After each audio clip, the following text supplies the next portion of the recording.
For more on this, we're joined by Tim Waterer in Sydney. He's Chief Market Analyst at KCM Trade. Hi there, Tim. Now, tech stocks had been under pressure recently. Is this rally fundamentally justified, or are investors simply chasing momentum despite those lingering concerns about stretched valuations as well as political uncertainty? Nice to be with you again. Yes, in many respects, it was a case of normal service resuming for the AI sector, but those concerns you mentioned about high valuations, they haven't gone away.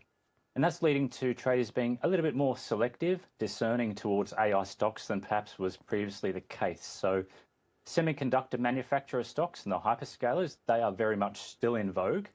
But traders are a little bit more cautious on some of the AI adjacent stocks or some of the software or enterprise AI companies, because there are concerns that perhaps the returns on those large investments, they could be taking a little bit longer to arrive for those companies versus the chip manufacturers. So, but of course, we do get a moment of truth for the AI and tech sector as a whole tonight or later on today, depending on what time zone you're in, when NVIDIA reports. So that could be a make or break moment for the AI momentum we saw today and over the past 24 hours as to whether that can continue.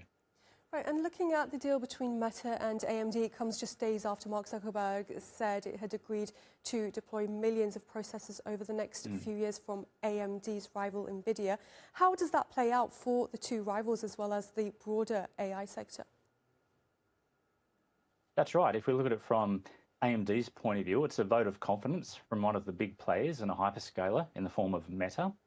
And from Meta's perspective, it's a case of them not putting all their eggs into the one basket, namely the NVIDIA basket. So by diversifying their supply chain between AMD and NVIDIA for their data center rollouts and build-ups, I think that makes sense. And if you look at the market reaction, they like what they saw, and it seems to be a win-win, certainly from what we know so far, for both companies. So, and more broadly, I think, traders, they took confidence from the fact that companies like Meta, they're not scaling back their investments, they're in fact ramping it up.